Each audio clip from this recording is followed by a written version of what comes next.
Hey guys, we're back from Six Pack Farming Cattle here. We're going to talk more about this 7.3 Power Stroke that I use on the farm.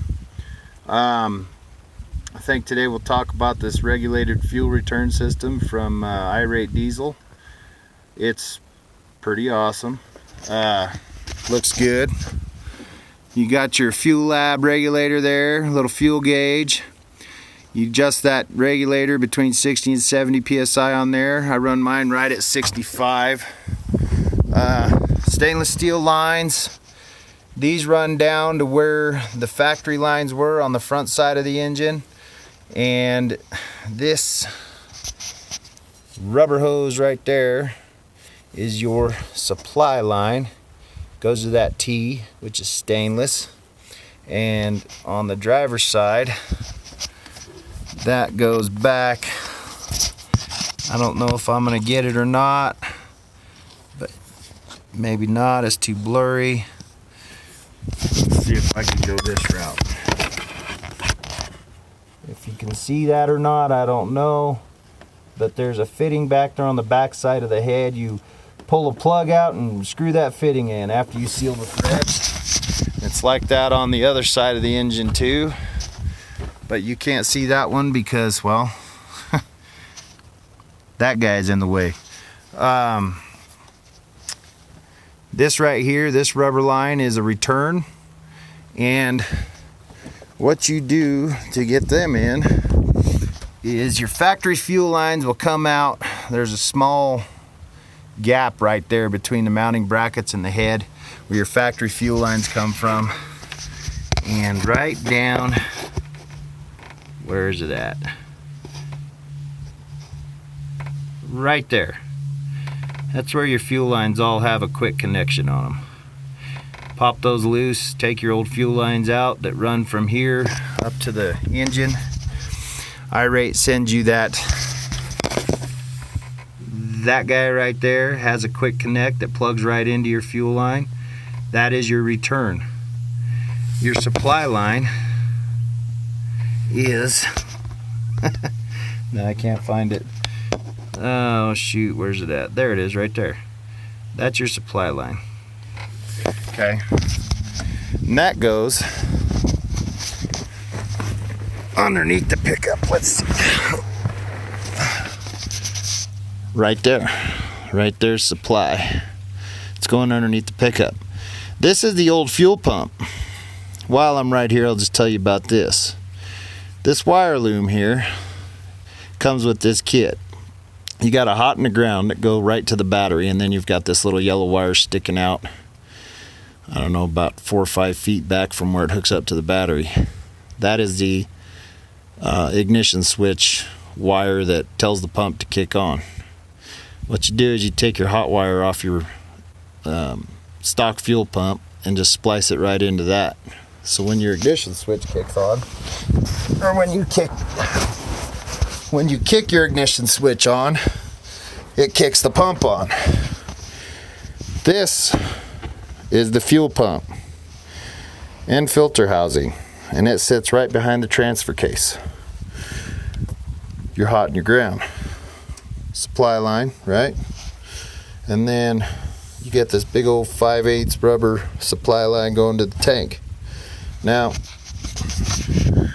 I wished I had my tank down, but I don't, because I'm out here hauling hay. I've already installed this. Should have made the video when I was installing it instead of now. But they send you a 5/8 pickup tube and a 90-degree elbow and that big 5/8 rubber line. And you have to drill a hole in the top of your sending unit to install that pickup tube. And they also sell, which is an option on this kit, a sump you can put on the bottom side of the tank, which I didn't want to go that route because this thing does a lot of stuff on the farm, and I didn't want to risk tearing anything off the bottom side of the tank, which at this point I don't think it really mattered anyway because there's a big skid plate underneath the tank. So, but I didn't go that route. I went with the pickup tube, and it works really well as well.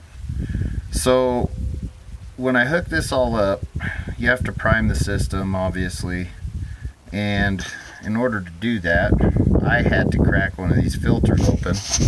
You know, not literally crack it open, but unscrew one just a little bit, just so that it could fill it full of fuel. Get out from under that thing. That is the irate regulated return fuel system. I love it. It made this thing idle smoother, run smoother down the road. I believe that helped with some of the fuel mileage as well. I'm not really sure, but you know, I've added a few things here and there, and every time I add something, it seems to get a little bit better. The biggest reason behind this system is because Ford, well, it'd be, I guess, International built these motors, but the fuel system is a deadhead system. The fuel sits in the heads until it burns it, until the injectors burn it, and I think that's kind of dumb. I mean, that fuel's sitting in there just getting hotter and hotter and hotter, right, until it's burnt. But this eliminates that problem, and it also helps solve the problem with the number 8 cylinder, with that injector being starved of fuel. So, you know, anytime you run a vehicle out of fuel, a diesel vehicle of any kind, or tractor or piece of equipment, that fuel lubricates fuel pumps, injection pumps, all that stuff.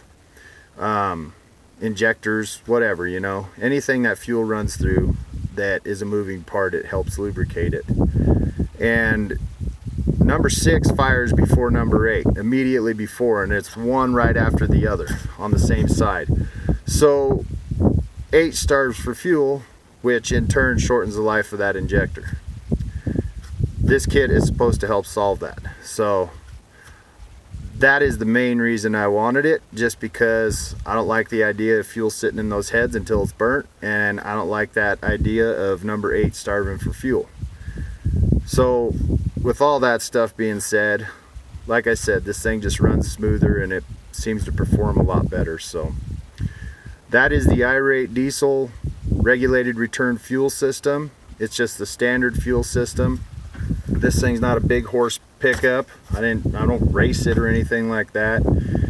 It lives on this farm, and like today, we're hauling hay with it.